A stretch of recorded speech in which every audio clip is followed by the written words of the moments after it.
Well, hello and welcome to my show here on Get Vocal. This is just going to be a quick tribute to my brothers, really.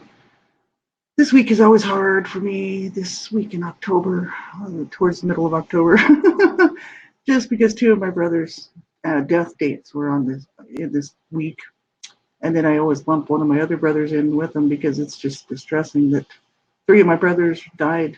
Um, and they had such horrible lives, It's not that they died of like disease or something like that, or it's just, I don't know, it's just so hard. These things, I guess, because I knew how they grew up, because they grew up in the same house I did. So you know I watched them suffer, as a little child, and I watched their lives.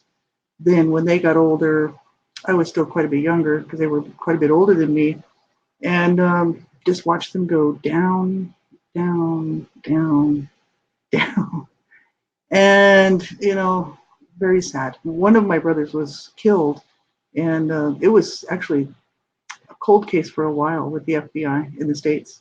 And they said at first that it was probably manslaughter, like maybe not intentional murder. They couldn't quite tell, but they couldn't get enough witnesses, even though there were witnesses. People weren't speaking up. It was just such a sad issue. So they ended up closing it with the information being that he probably fell and to his death or whatever. But years later, I got word from a friend, which I'm not, like I said, I've said this in other videos too. I'm not pursuing it. I don't really care. Like, he's been in the grave since I was 7, so that's a long time ago. Um, but it was somebody actually confessed to the murder, so it's pretty sad. So I just wanted to sort of talk tonight about my brothers, and the reason I'm doing this is because the part of the reason why I went public with my story was also for my brothers, and these three brothers of mine. I didn't even really so much do it for all my siblings. It was mainly for these three brothers, because I used to hear the negative chatter about them as I was growing up, just through the years, from my parents, who were the main cause of all of our issues. Um, so really, I mean, whatever they had to say didn't really matter anyway, because they were the cause of it and they were horrible. And but some of the other siblings, stuff that they would say, that I thought, I could kind of see where they were coming from, and I'll explain this a little bit later. But it always really hurt me because nobody in my family was willing to acknowledge, first of all, just acknowledge the abuse, even though we would all sit around sometimes at some points griping about the situation with my parents and their domestic violence and their garbage that put everybody over the edge. And and just the abuse dished out on us because they were fighting all the time, and they were stressed out and they were mentally ill and psychologically deranged. It's just a real drag. So, just to put it mildly, it wasn't very much fun. So it's this sort of what's kind of got me interested in really going public with my story. I had started writing a public facing blog really just for my own protection, because my abuser dad was staying with me, and I was concerned he might slit my throat in the middle of the night or something. He was schizophrenic, and I was thinking, oh man, he could kill me.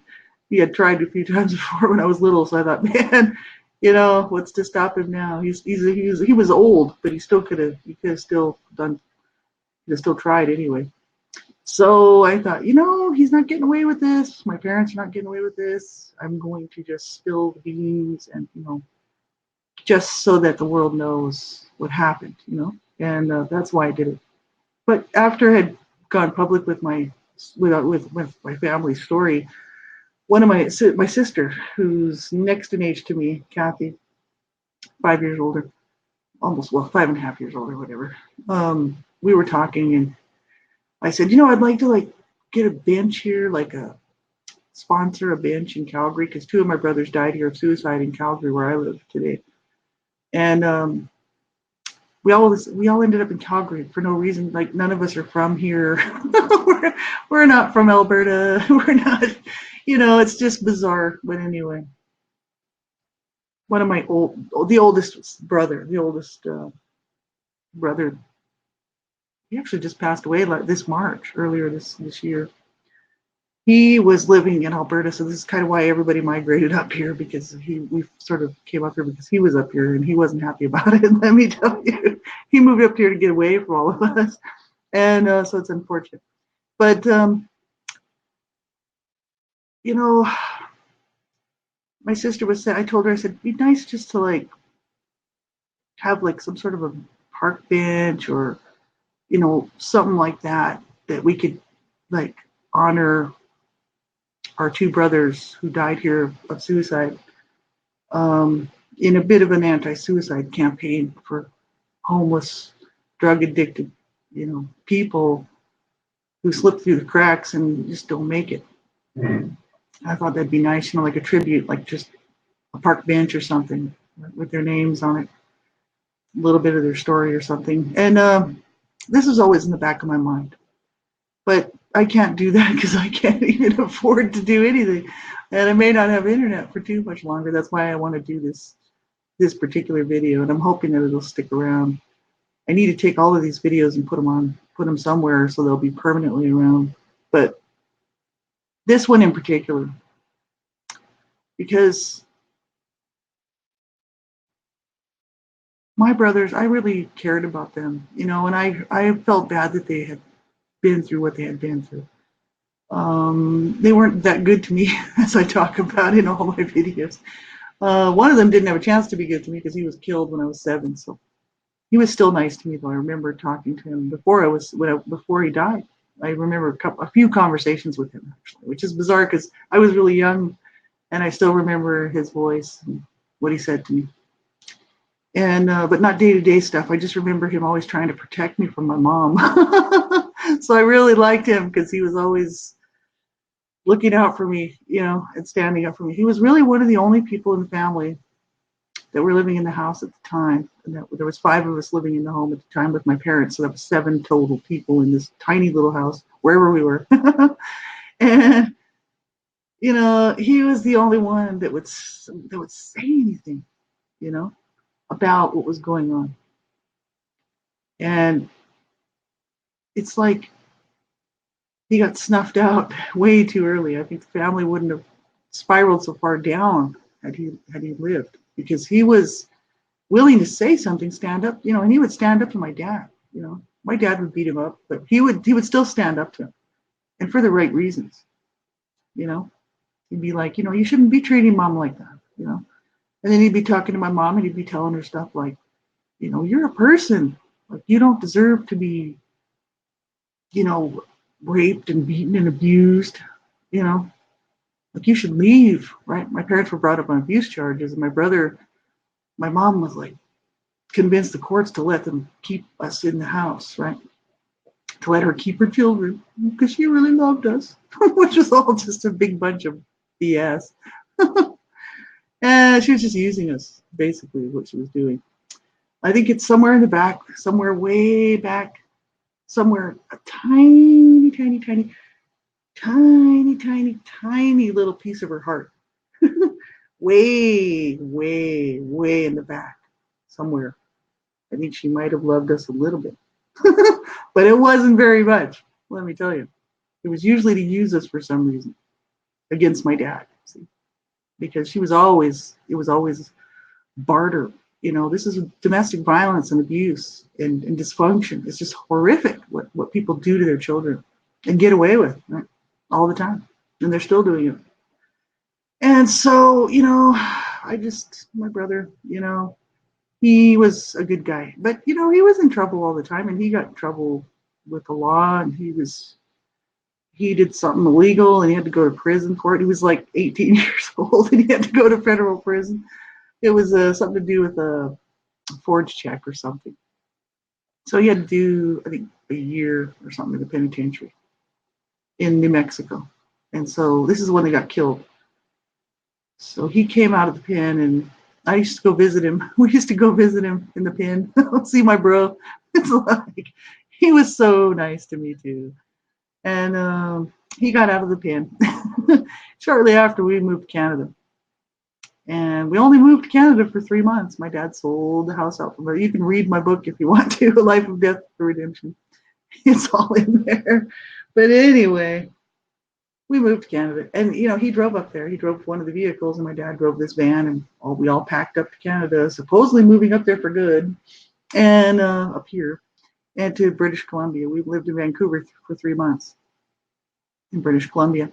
And just in a hotel, and then we rented this house for like a month or something. We were just watching their pets. It was a beautiful house, though. We got that motel situation into a really nice pad. I'd never been in a nice house like that before. And so it was an interesting time. But in the meantime, my mom's nerves were so shot that she just wanted to pound on somebody. So anytime I was around, she was like more than happy to just give it to me. And she was threatening to kill me. She was like, "I'll kill you, you little rotten bitch," and screaming at me and hitting me, and being mean to me and jerking me around and just being horrible. I was 6.5, just a tiny little kid. And my sister was being mean to me because my mom was being mean to me. That's why my sister was mean to me, I'm sure. That she was just following what my mom was doing. And I wasn't doing anything wrong. I was just a little girl. And my brother Chess would stick up for me. He would tell my mom, he'd be like, "Just leave her alone. Like, she's a little girl." Like, if my mom would be ready to just give it to me, she'd be ready to just kick my ass. And he'd be like, "Just let her be a little girl. Just leave her alone." He was the only one that would say anything, you know, to stand up for anybody in the house, right? Well, we moved back to New Mexico shortly later, like we were only there in Vancouver for 3 months. My dad shipped us we all moved all back to New Mexico into another motel, actually, Roach Motel. And for no reason. Like, it was just absolutely insane. But anyway, so my bro, 3 months later, was killed, October the 13th. So 3 months after we got back, or maybe even 2 months, actually it was like 2.5 months or something, after we got back from Vancouver, my bro was killed. So the family was already struggling.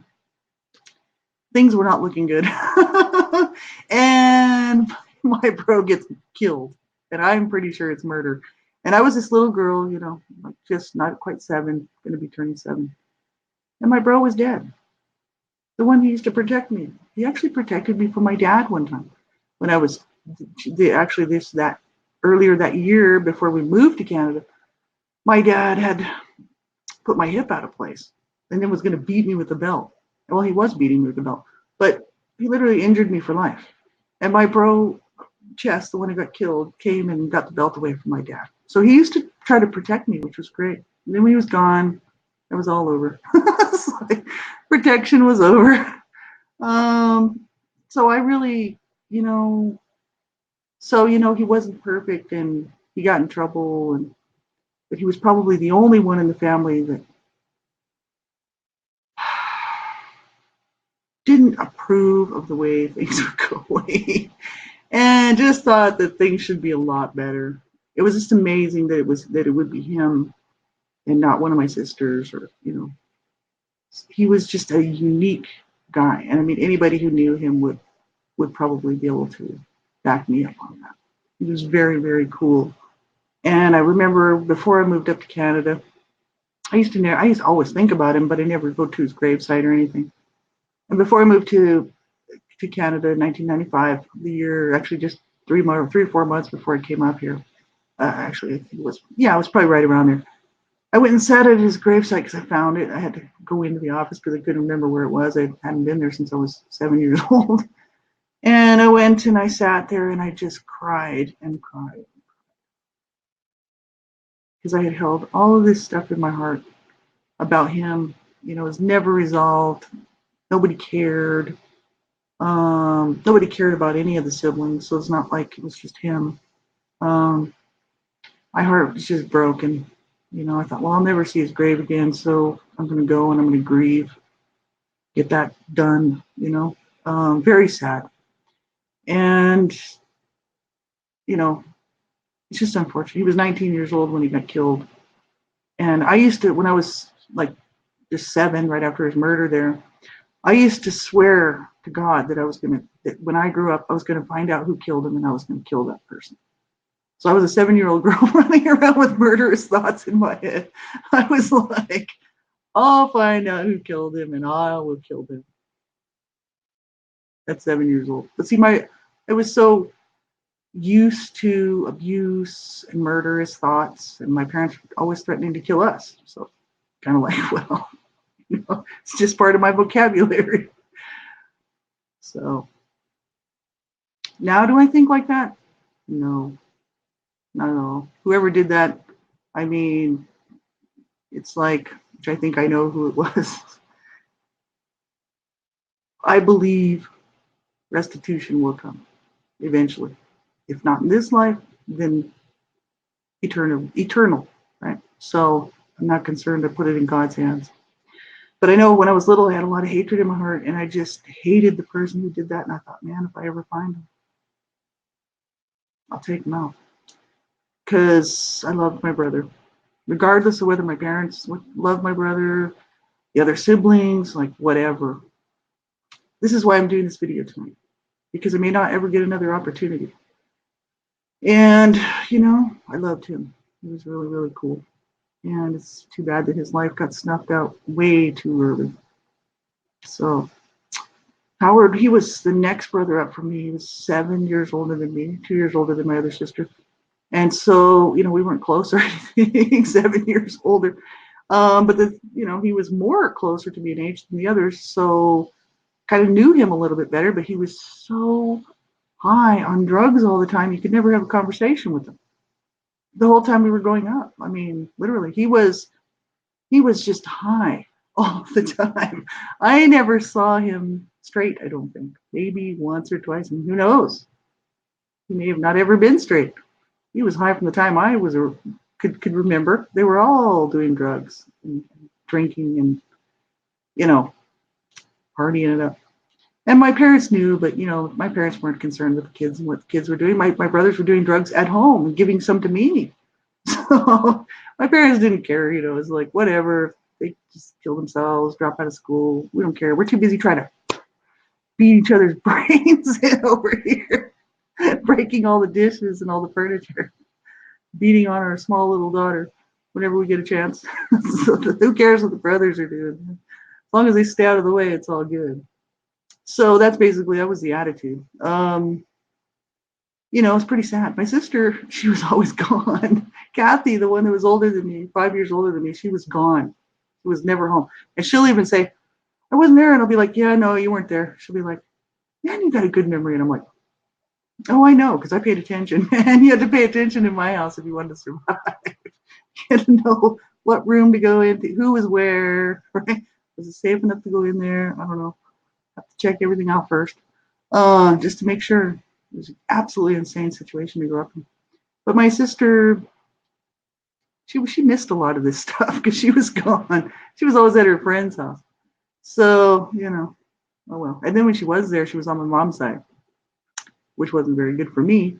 So, because she had to want to just avoid the beatings. So she would just take my mom's side on everything. Right? And so, against me. So there you go.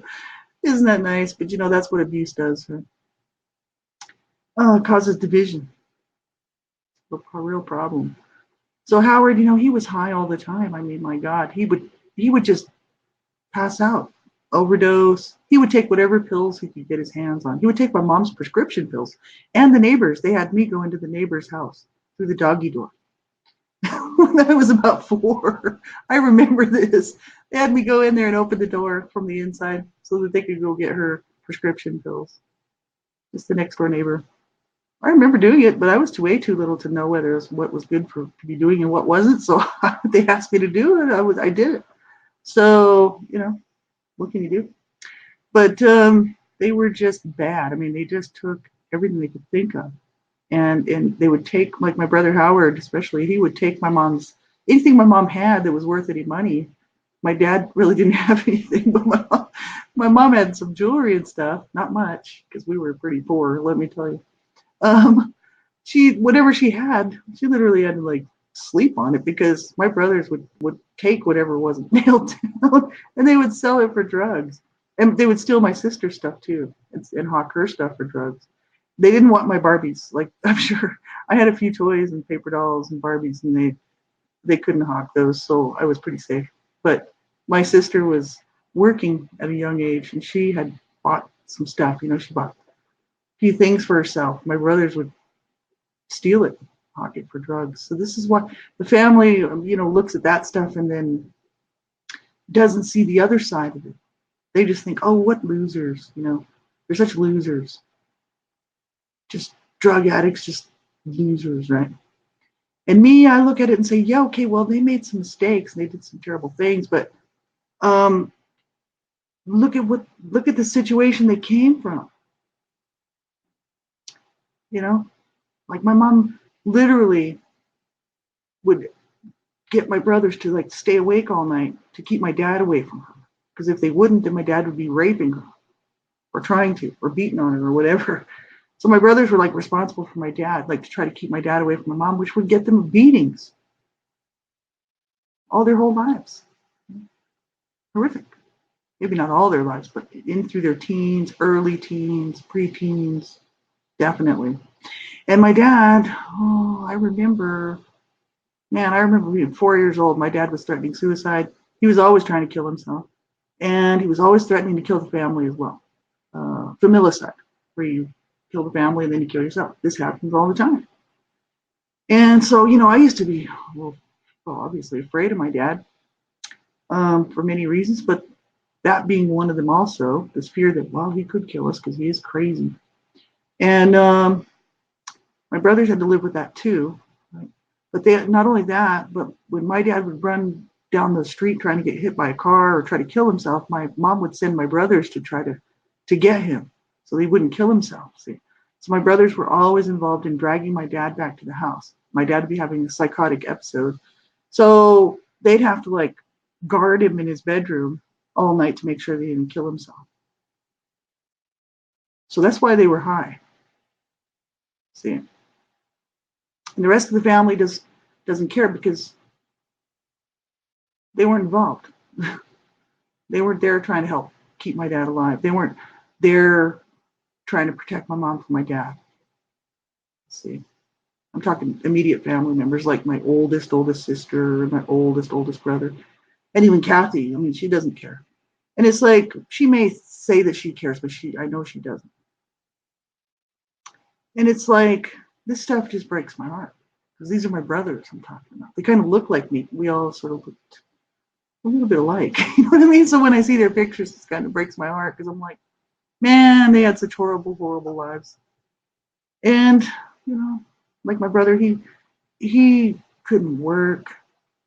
I think he had brain damage just from overdosing so many times, And then he had to leave the country, so the FBI was looking for him for several different things like robbery and stuff like that. You can actually read that in my book or watch my videos on that, Born in Hell. If you go to my website, Born in Hell, author LaurieAnnSmith.weebly.com, I've done like 25 hours or whatever, 25 videos talking about this, just section by section by section, and what was going on. I mentioned the stuff with my brother robbing this pharmacy. He didn't want the money, he just wanted the drugs. So, but he dropped his wallet. So the police came right to the house looking for him. And so they were like, look, this is enough. You can't keep doing this. You're here on a green card. So they were like, you're either going to go to prison or you're going to go to a drug rehab or you're going to leave the country. One or the other. So they said, my mom said, okay, drug rehab. You have to do this, Howard, right? My brother Howard. And he went to drug rehab for like 2 weeks. And then it wasn't like secure, like lockdown or anything like that. So he just left, right? Came home. My mom got him a one-way ticket to Canada. And he was gone and I never saw him again. But I talked to him on the phone off and on. So I was like, 14 or something. So he would have been 21, 22. And he had this horrible life from 22 years, his age, 22 to 35, in Canada, living on the streets, losing fingers to frostbite, getting kicked out of shelters, because you can't do drugs in shelters, and he was always doing drugs. He wasn't like a violent guy, and he was a little bit crazy because he held a knife to my sister's throat to make her take him to do this pharmacy drug run thing drug robbery thing that he did. So that's why, she has a different view of him than I do. But he slapped me around a few times too, just because he thought that I was doing something I shouldn't be doing, which was ditching school, but I wasn't. I actually had a note to be off the school grounds. But I talked about that before. I let that go. I'm like, whatever. My brother, he is the one that actually, before he moved to Canada, years before, when I was 10, my mom rearranged my face and broke my nose and just really beat me up badly. My brother Howard, then she was coming back for round two because I told her to go ahead and kill me. So she was going to kill me. No, I'm sure she wouldn't have killed me. She might have. I don't know. She was angry enough to, spill my blood. Right. Then she came back for round two with the belt and was beating on me with the belt as I'm like passed out in the bathroom from blood loss. Well, Howard came and got the belt away from her. And I'm just like, he came to my aid. He wasn't a horrible guy, as everybody wanted to make him out to be. Right. My older siblings running him down. My parents running him down. They're the cause of the whole thing in the first place. They run him down, take no responsibility. So anyway, age 35, he dies in a shelter on his birthday, April 4th. 35 years old. I was just devastated because I knew he was alone on his birthday and he was feeling unloved. Just horrific. I talked about that in the video series. I did a big series about that. And, I light a candle in honor of him because he was not a bad guy. He made some bad choices and he did some terrible things as an adult, like just kind of like, robbery type stuff. Never with a weapon. The only time he ever did that thing, I don't think he ever had a weapon other than that knife with my sister, which was really absolutely insane. Because the police would pick him up and he had no weapon on him. So he would just do these robberies so that he could go to prison so he wouldn't freeze on the streets. He could dry out for a while and get off the drugs for a while. To the age of 35 when he finally just killed himself. Said enough is enough. Done. Game over. My heart just breaks for him. See? And I thought, how many more, I may not have another opportunity to do these videos, who knows, this is why I decided to do this tonight, because it's so important for me. This is what part of the reason I went public with my stuff in the first place was not to exonerate them. It's just to tell the truth about what they went through. These young men that had no idea of how to live as adults and how to even have a healthy life. None of us did, but some of us did a little better at copying other people than my brothers. Sad. And my brother Rob, I talk a lot about him because he was the one that sexually abused me as a child, and it's very disturbing. And before he did that, I used to love him. I really did. I looked up to him. I looked up to all my brothers, my three that I knew that were in the house, when I was growing up, before the age of 8 years old. But my brother Rob, he was very, very sick, very, very mentally ill. That dude, and a lot of it, I don't know if it's just drug use, because he was a heroin addict. He was a big-time junkie, drug addict. Oh, my God. You name it. Who knows what kind of drugs he was doing. I know when he was older, he was a cocaine addict, for sure. But here he is, doing heavy, heavy drugs right about the time my brother was murdered. And Chess, the one who was murdered when he was 19. That was 1972. So many years later, my brother's 20 years old at that point. I'm 8. So you can go back and watch all the videos of CSA child sexual abuse if you want to. I'm not really talking about that here tonight. So then he, at the age of 33, 13 years later, kills himself on October 14th, the day after my brother's death. My brother was killed October 13th, He took his life. He committed suicide October 14th. And I kind of always wondered if he knew who had done it or if he himself was involved in it. Because my brother and him, the one who was killed at 19 years old, my brother was 19. My other brother, Rob, was 20. They were out partying. They were at somebody's party, some house party. And they left the house party. My brother, Chess, called my dad to come pick them up for some reason. I don't know if he was somebody threatened their lives or whatever. I don't know something. Why he would call my dad? My dad was their abuser. It had to be something serious because otherwise, why would he call my dad? My dad was not going to help him. He was going to beat on him. So it's like it wasn't like they were great friends. You know what I'm saying? Had to be some reason why my brother would call my dad to come get them. It might have been that their lives were being threatened at that party. So they left the party, which is a really bad idea because in an alleyway, that's where my brother was killed. Where my other brother was when this was all going on, I don't know. Maybe he was high or drunk or something.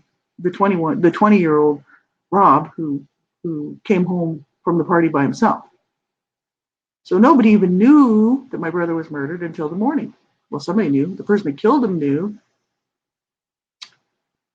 And the reason they thought it was murder in the first place was because his wallet was found away from his body with stuff all over the place. So they thought, well, maybe it was a mugging. I think it was a setup to look like a robber, like a mugging for his wallet.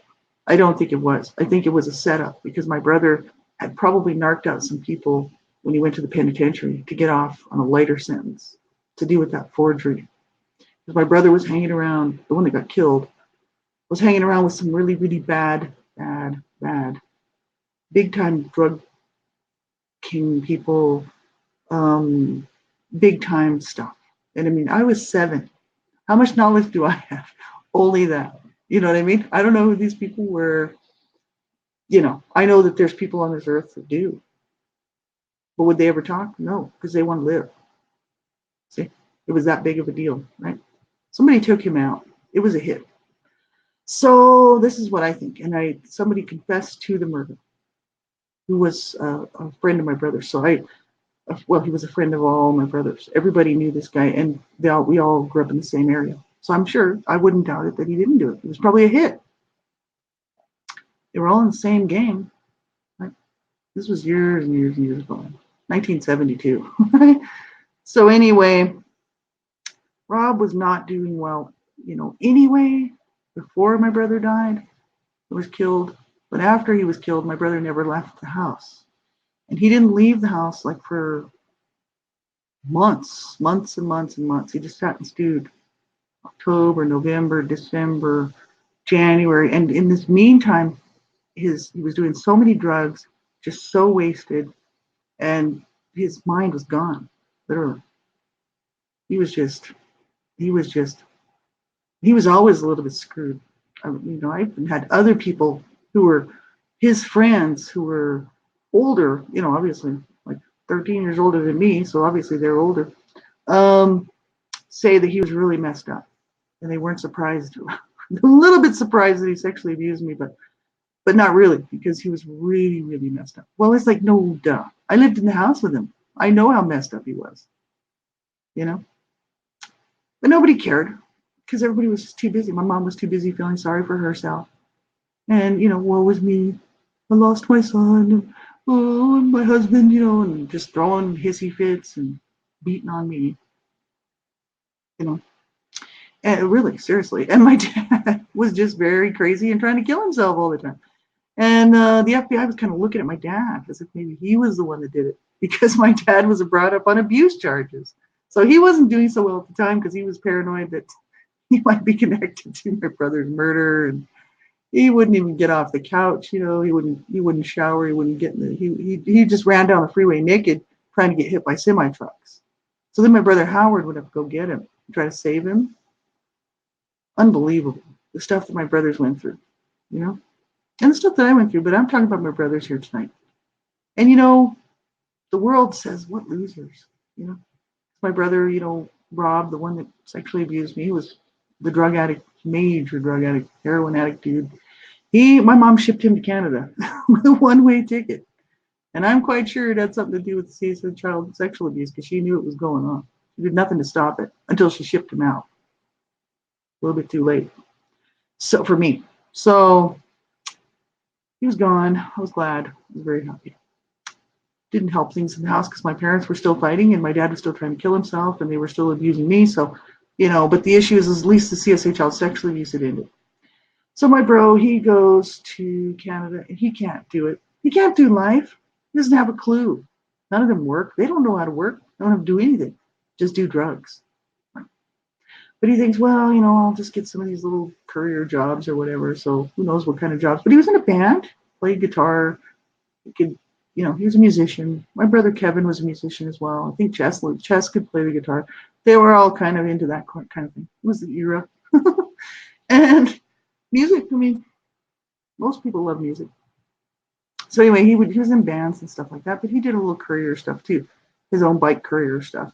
I know a little bit about him. I don't know much about him because I didn't pay any attention to him because once he sexually abused me, I wanted nothing to even do with the memory of him because I hated him. Literally. For doing that to me, you bet. And screwed me for life, you know. All because he just wanted to get his gratification in. It's like you have to be sick and twisted to do something like that, you know? And he was, right? So it's unfortunate. So after he did that, I didn't care about him at all.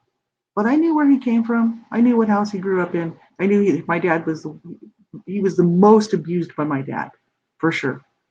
My dad had a hatred on for him, totally. And my mom had a hatred on for me.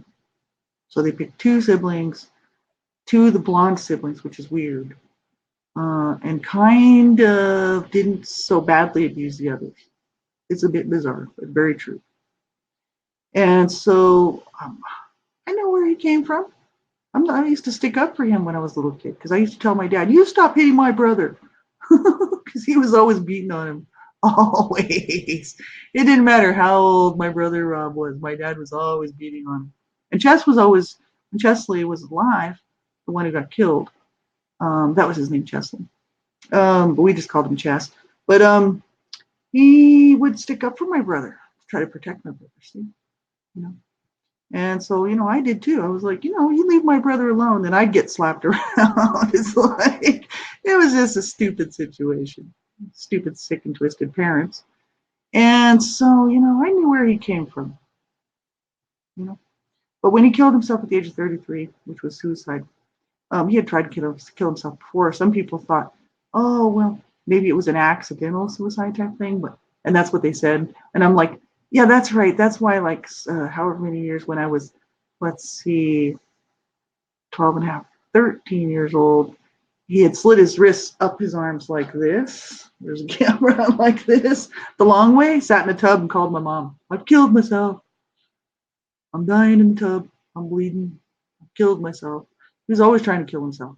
Well, my parents were suicidal, so it's only fitting that the siblings are suicidal and all the children are suicidal. So anyway, well, they saved him and stitched him up, but he had tried several times to kill himself. So, when he finally made it, it wasn't really a surprise to me. I knew at some point he would kill himself because he had tried before, and I thought, he's so really messed up. I don't know, I don't care about him, but you know, whatever. If he'll end up killing himself for sure. So I wasn't surprised when we found out that he had killed himself.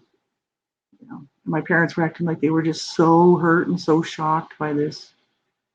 And I'm like, you put him there. They were like, don't you care? I'm like, you the ones that put him there, man. You're the ones that put him there. They took no responsibility whatsoever for anything, ever. So anyway, he was gone, I didn't care at the time because I was like, whatever, I don't even think about him. That CSA child sexual abuse was in the drawer, tucked away. I certainly didn't want to deal with any of that stuff. But I didn't go to the funeral. And my mom knew why. She knew no way I would go to that funeral. So, I was like, no, I'm not going. And so she didn't push it because she knew, harsh, harsh, harsh. And does anybody in the family care that my brother raped me when I was 8 years old? No. And that I've been made barren because of it? Tried to have children with Cecil, my husband Cecil? No. And it wasn't him. It was me. So, nobody, this is abuse. This is what abuse does. It divides. It destroys. It divides people. It divides families. It divides family members. People don't always come together, like siblings don't always come together to rally around one of their survivor siblings, because they don't care. They're like, whatever, no big deal. Like, and that's why 2010, I was like, you're all out of my life. Goodbye. It's my other siblings. That's why I'm not doing a tribute for them. I'm doing a tribute for my other three. That their lives were just such a mess, and everybody else sits back and says, oh, what losers. And that's kind of how they look at me too. And especially now that I've gone public with the stuff. Now I can imagine. There's only one left now, my sister. But I know, and I'm sure maybe she loves me. I don't know. Probably not now, but she used to. And I mean, I love my sister very much, but we're too toxic. We can't be around each other. So, and plus she will not acknowledge what I went through as a child. And I acknowledge what she went through, but she won't acknowledge what I went through. So it's like, then you're not in my life. Goodbye. Too bad. I don't care. What's right is right, what's wrong is wrong, and that's the only way I could figure it out in order to be sane, in this insane situation of growing up in a domestic violence, abuse, child abuse situation, you know?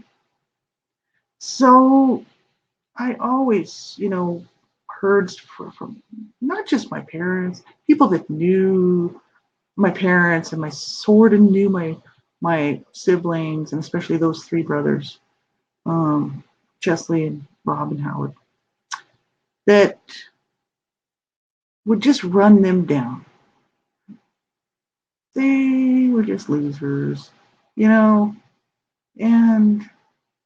blaming, like, yeah, I mean, they were responsible for the adult problems that they had. But no one would ever acknowledge what they went through as children. No one. And the courts would, because it's all documented. Child abuse cases against my parents. But these other people that just loved my mom because she made this wonderful potato salad, and she was really fun and cute and nice. She was nice to you. She didn't cause you to have brain damage by beating your head in. And my dad, oh, he's so funny, tell jokes and all that. Yeah, well, he didn't throw you into a wall and damage your neck and damage your back and give you a concussion and, try to kill you and rip your leg out of place and throw your hip out, try to drive you over a cliff, and all kinds of other things. And everybody just turned a blind eye, and it's like, oh, but your mom makes such wonderful cookies. She's such a good baker. My mom was a great baker, no doubt. She made wonderful cookies, but what she did was unexcusable. I'm sorry. You can't sweep it under the rug. You can't. That's why I'm doing this. Because, I don't know, like I said, I don't know how long I'm going to be here, and I don't know how long I'm going to have the internet. I don't know how long I'm going to be able to afford to do this or, anything. And this is why I thought, with this mission, I thought, you know what? My brothers died needlessly. Now, they didn't get help, and they should have got help, And even for me, I've got actually a huge support system. It's massive. So nobody has to worry about me. I'm not giving up. And also, I'm just determined that it doesn't matter where this life takes me. If it takes me to the gutter, I've been in the gutter before, actually passed out. I've been there before. Not homeless, but I actually was homeless for a little while, but just jumping around, hadn't quite settled down. So I wouldn't have been homeless for too long. I'm too determined to make it. But the thing is, it's just, I don't care where I end up. It doesn't matter. Because at the end of the day, I'm doing the best I can. That's all everybody can do, right? My brothers, I don't know if they did the best they could. I seriously doubt it. They did not want to at all straighten up. So yeah, I mean, they had problems, no doubt. But I also look back at the insanity of what we went through because it wasn't like a something that happened for a year or two. Sometimes when people, I think, some of these situations where, which is really bad, where abuse can take place and it happens within a few years or something, a couple of years or a year or something. But there's normalcy before and normalcy after. You know, I think it might be a little bit easier to deal with life and deal with things with that sort of thing. Maybe I don't know because abuse is just so damaging. Any abuse, all abuse is deadly. Deadly. Look what bullying can do. Cause children to commit suicide. Abuse is deadly. I'm telling you it is. So, you know, all I know is we went through hell with those two stupid people that were my parents. Sorry, Lord. I know the Lord doesn't appreciate that. I have to feel like sorry, Lord.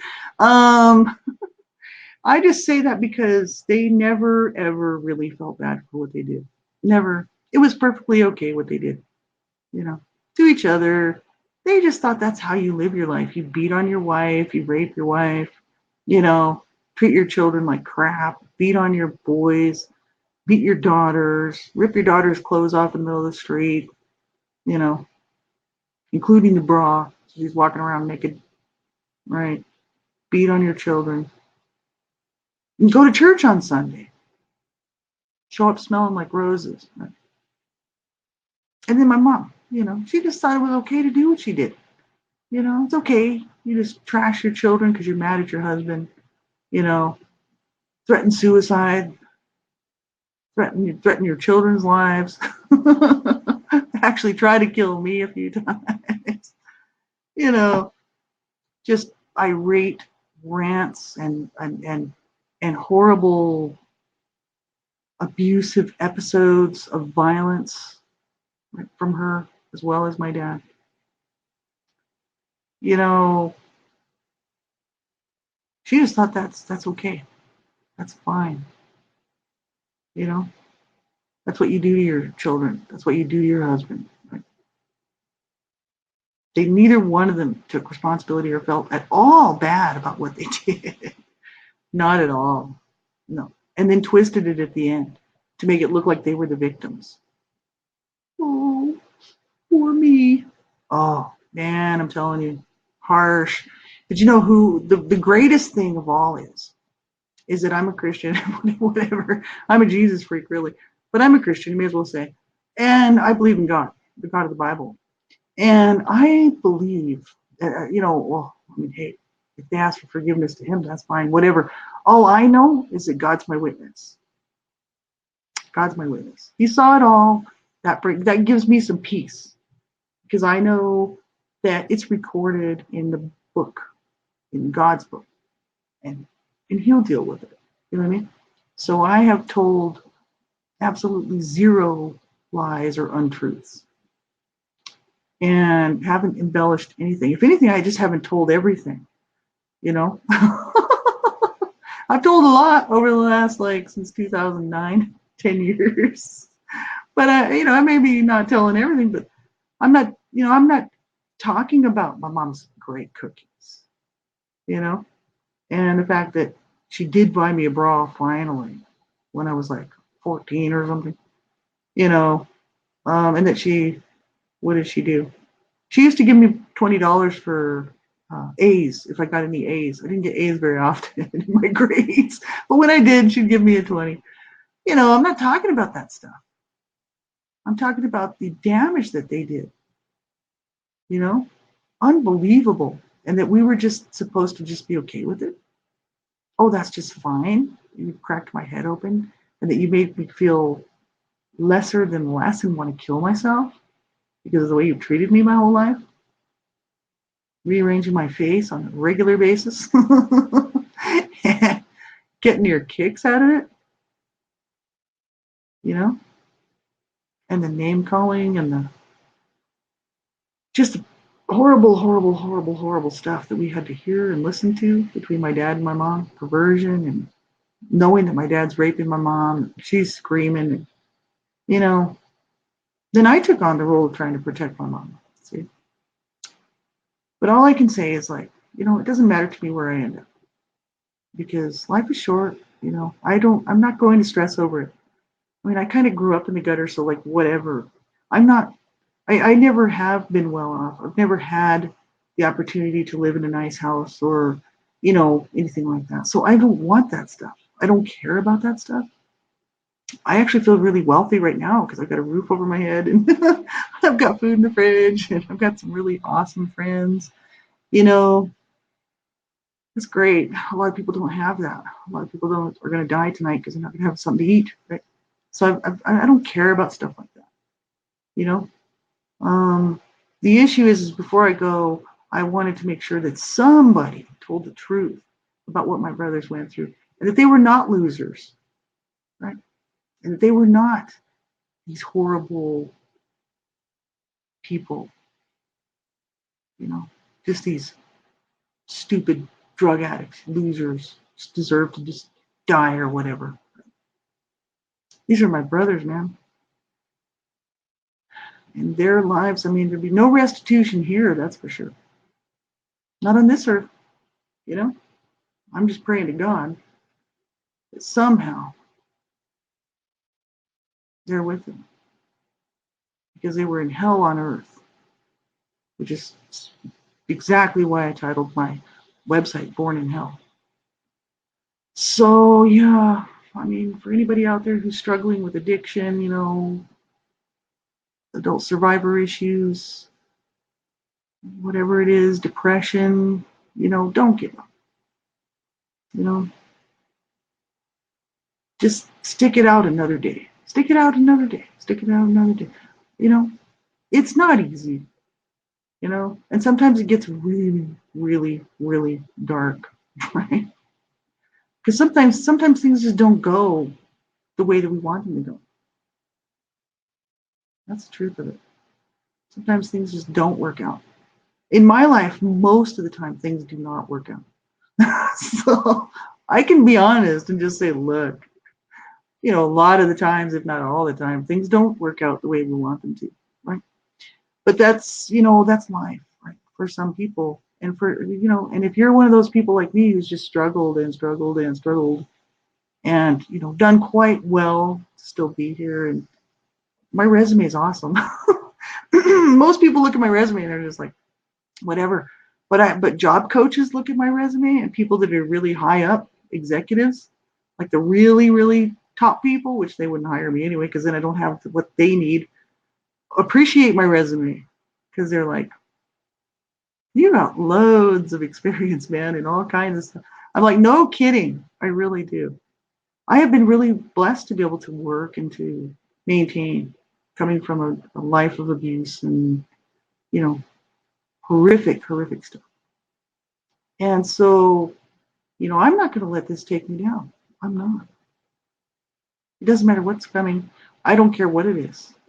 I'm going to take my last breath with dignity, you know, and just knowing that, I did the best job I could under the circumstances to let the world know what happened to my family, what happened to my siblings, and especially to my three brothers who died such horrific deaths for no reason.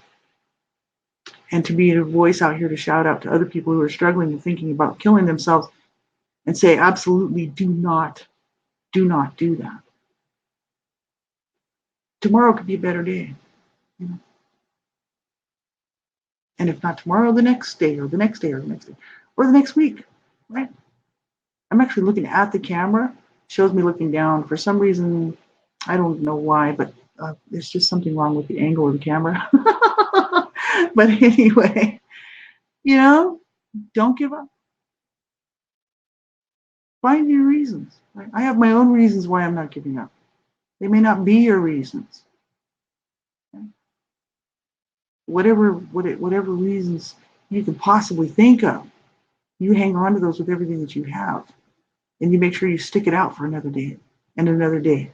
And then when you can't think of how you're going to do it another day, just remember what I'm telling you right now. Just remember this little spiel, and say, oh yeah, that chick Laurie, that really bizarre chick up there does those videos, said to not give up. No, you know why? Because you count. Like you do matter.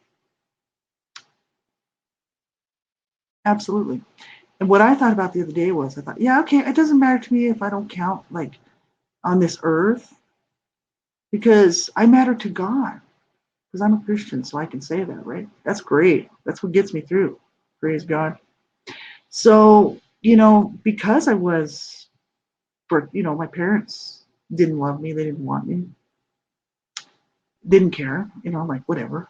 My siblings really didn't care, I cared about them.